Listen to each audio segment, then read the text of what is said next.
Good morning, another day mga ka-Indies. So today is Tatay Digong's birthday. So sayo kay Kuday alas 9 na. So mga tumi sa Dinhak to celebrate Tatay Digong's birthday, 80th birthday. So we will see you there mga ka-Indies. Grabe, exclusive pa sa mga Pilipino. Kundagan ako day.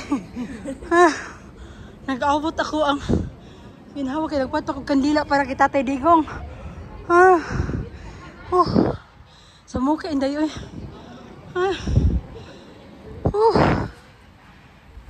So, asa mo? UK? From UK ate no? They're from UK. Imagine, walang bayad ito ha? Walang bayad. May pera kami. O da. Sige daw, come up daw te. Sa ubos te, sa ubos, sa ubos. Sa ubos siya, sa ubos siya. Okay rin na. Diya, o kanina adriya sa ubos. Diha. Up nyo. Yes.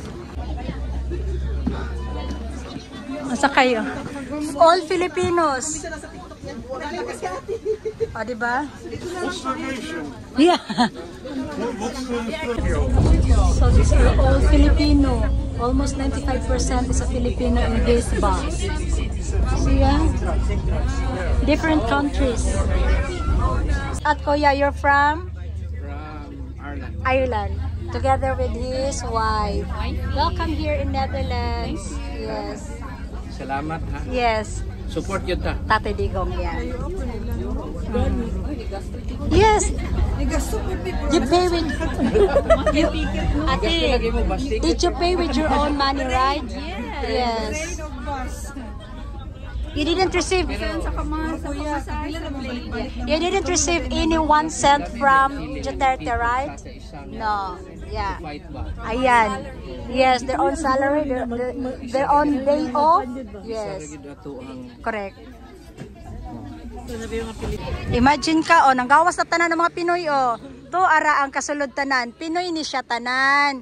Kana ta si Jackie, Check out. Tara. Tara day. Tara. Tayo pa day? Lito lakaw ta. Magandang araw mga ka-partner. Shout out sa lahat ng mga taga-Pagadian sa buong.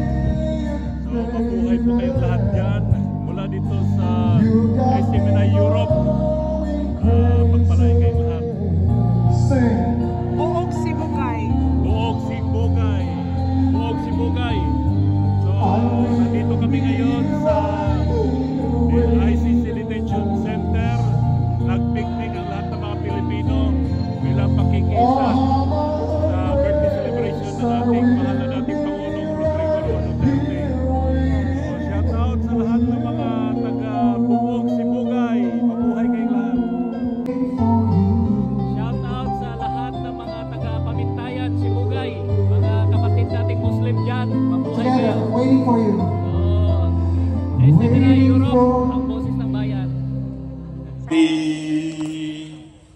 Tatay Digong, nandito po kami sa labas kung nasa saan ka at kami ay bumabati ng happy birthday. Hindi lang po ang mga taga-Hague at mga taga-Europa ang naririto ngayon, sa buong mundo po, sa bawat sulok ng Pilipinas, meron pong pagdiriwang para sa inyong kaarawan. Binabati po namin kayo dahil kayo po ang pinakamamahal na presidente ng Pilipinas sa kasaysayan ng ating bansa. Binabati po namin kayo dahil kayo po ay nagsilbing halimbawa na po pwedeng maglingkod sa gobyerno ng hindi nagpapasasa at hindi nagpayaman. Binabati po namin kayo dahil nung kayo'y naging presidente, ibinalik nyo ang dangal. Happy birthday, happy birthday, happy birthday to you. Ibulong natin. You, Diego. 1, 2,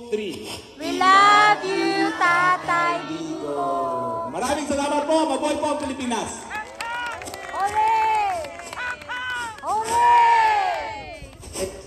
Pamumuno ni Tatay Digong. Yeah, During his presidency, what was the effect of Tatay Digong sa family niya mismo? Let's welcome Anne Angeles. Digong, lumpia para sa birthday ni Tatay. I come from the middle class of family of 13.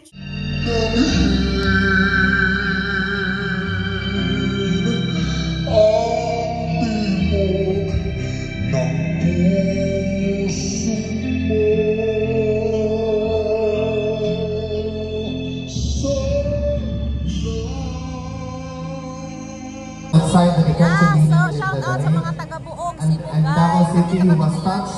This email is from the lead counsel attorney Kaufman, the lead counsel of former president. Sabi niya, out sa inyo from SMNI. Yeah, SMNI. Bugay. Yeah. Buog si Bugay. Assalamualaikum. Ako po'y bumabati sa inyo at nagpapasalamat po sa inyong pong suporta sa ating mahal na dating Pangulo. Assalamualaikum. Waalaikumsalam. Hello sa mga taga-Buog. Thank you for supporting PRRD. Maraming salamat dahil ngayon ay nakikipaglaban tayo laban sa mga bangal. Thank you. Yeah, thank you. ang mother dragon ay natutulog pa. Kailangan pa siya gumising. So, I would like to request Alec.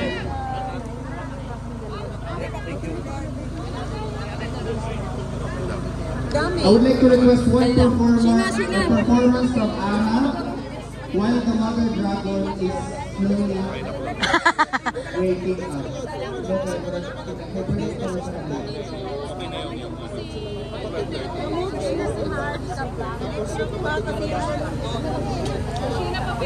Wala pa dang? Okay pa ba ang kanal na naadiri sa side?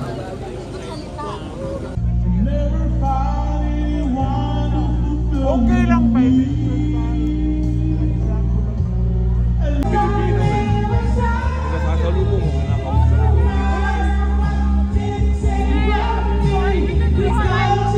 sa mga taga-Superior, nandito po ang isang lumilipad na taga-Superior.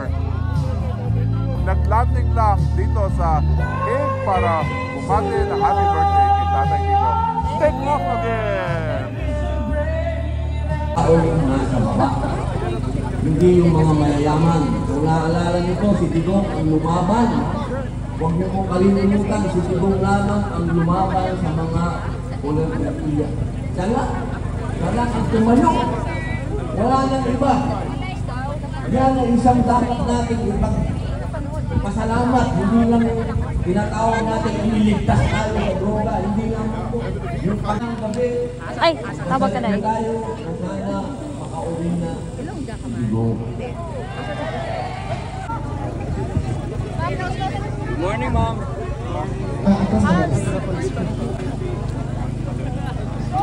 I would like to request all the mainstream media to please come in front, and lahat ng mga vloggers or mga people dito kayo sa gilid, please, dito sa gilid, let us follow what we are asked to do, please. Security?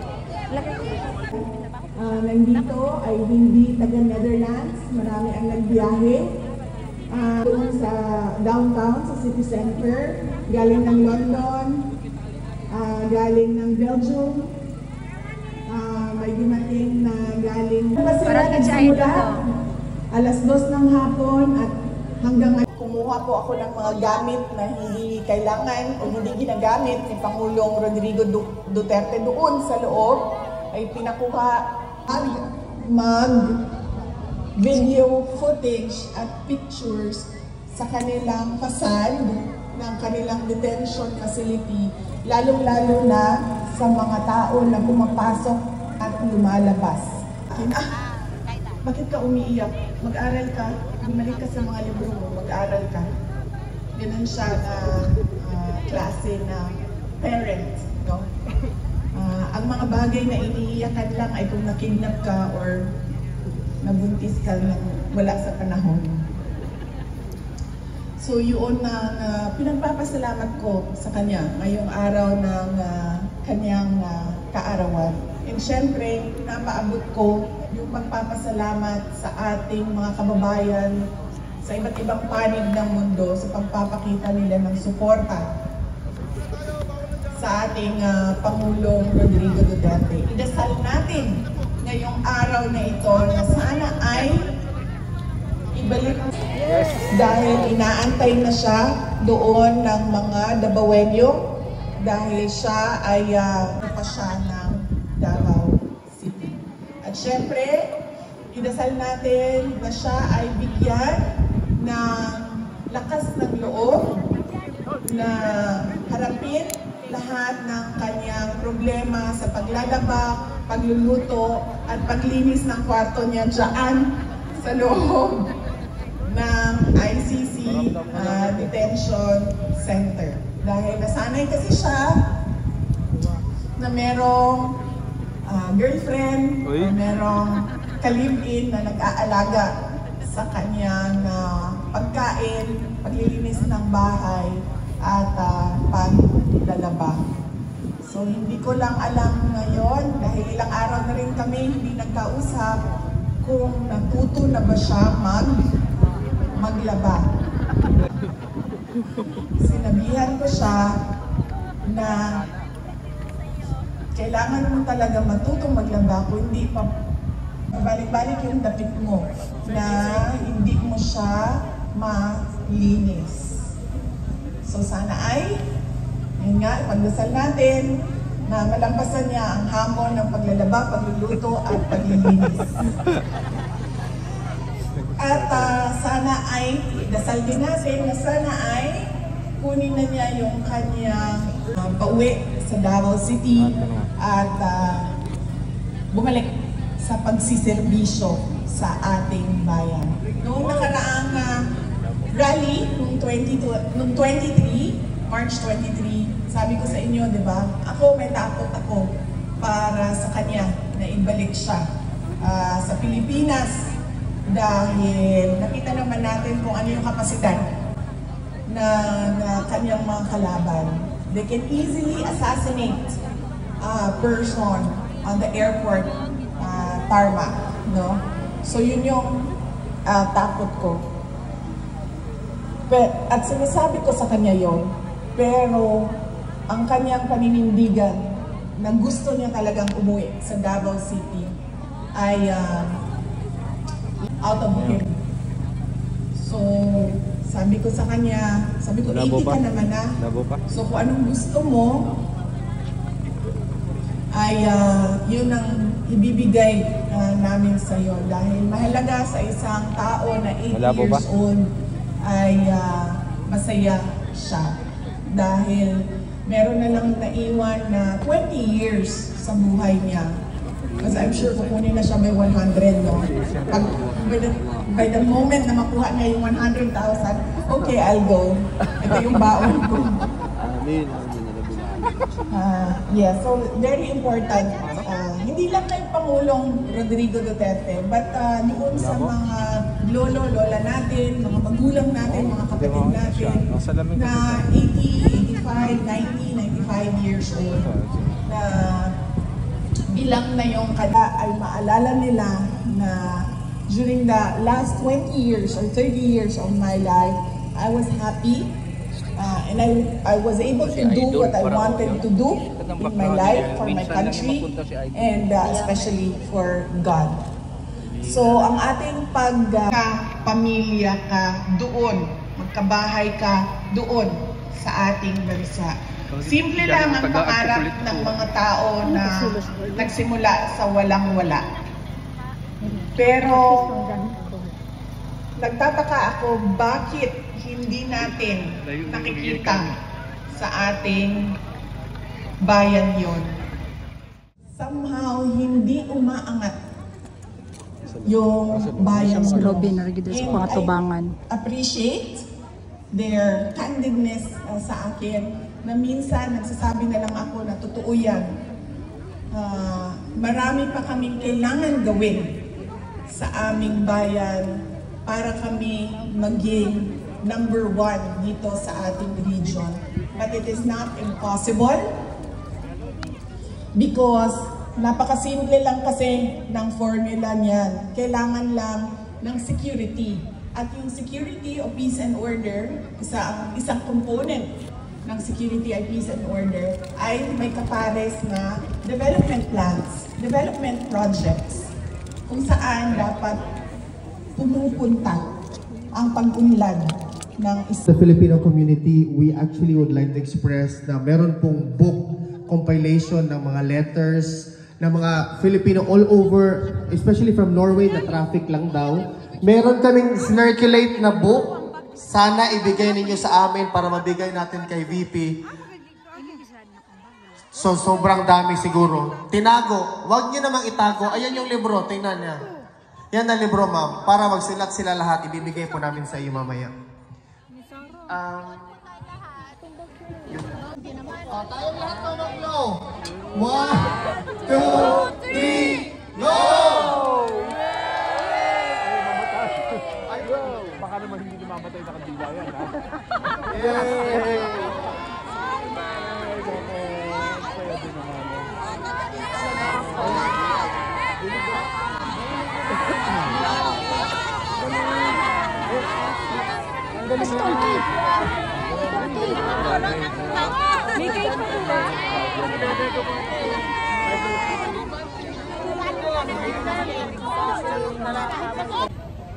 Cream.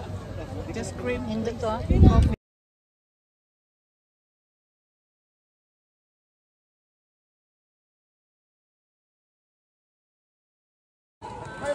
Maaari, gusto. Yan.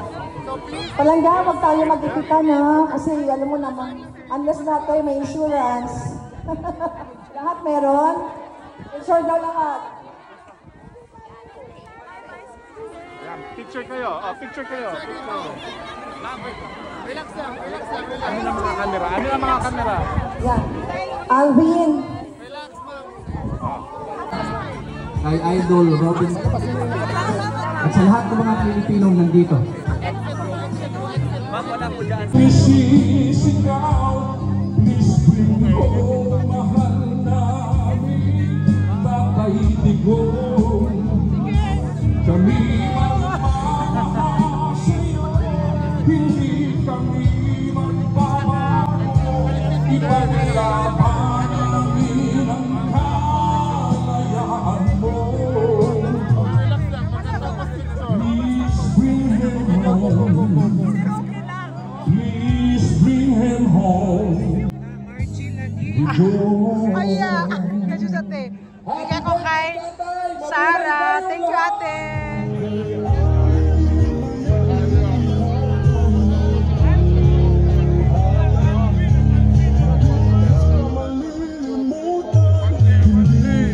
Jalan po.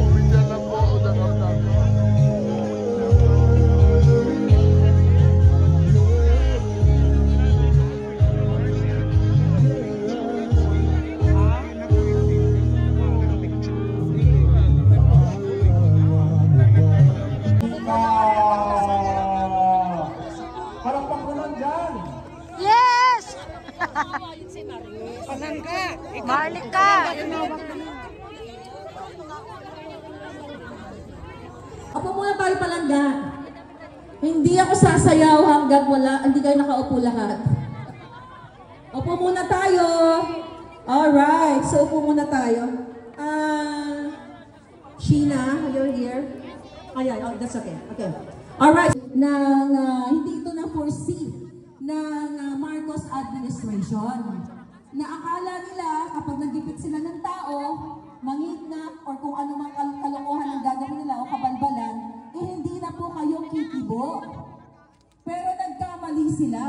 Hindi man lang kayang ampatin ang ating mga boses. Kung natataan po ninyo ang isang maharlika, naalala niyo ba yung babaeng ahas?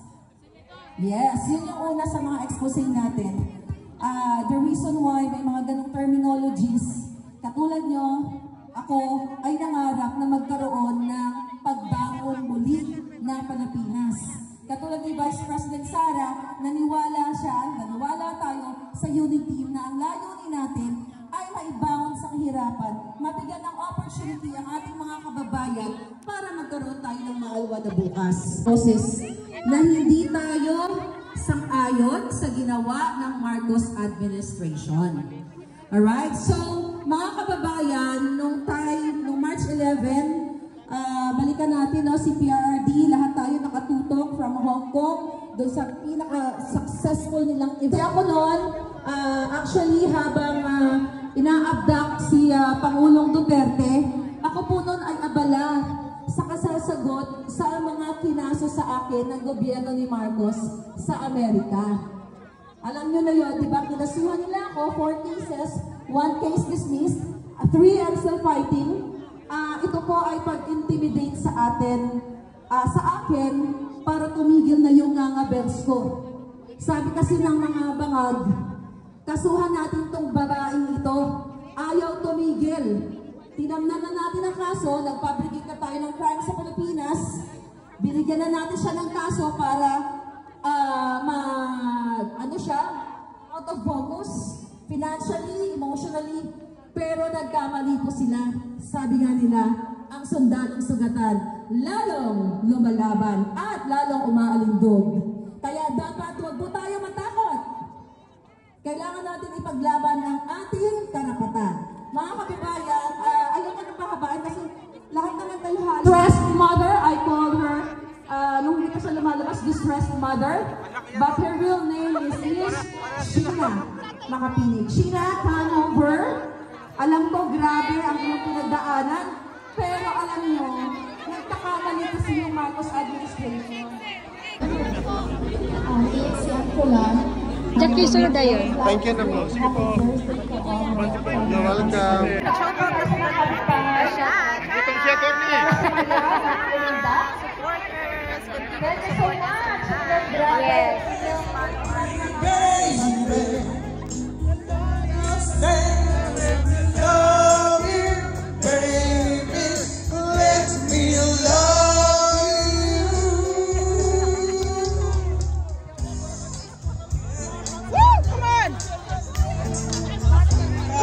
Saw you, you feel like heaven to touch. I wanna hold you so much. As long as love has arrived, I thank God I'm alive. Happy birthday, Tatay Digo. You're just too good to be true. Can't take my eyes. Yes, it's okay, ate. It's okay. It's not a problem.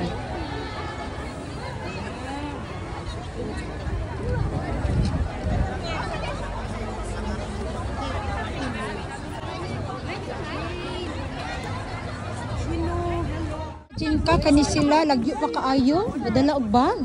Ginoo ko Lord. Oh.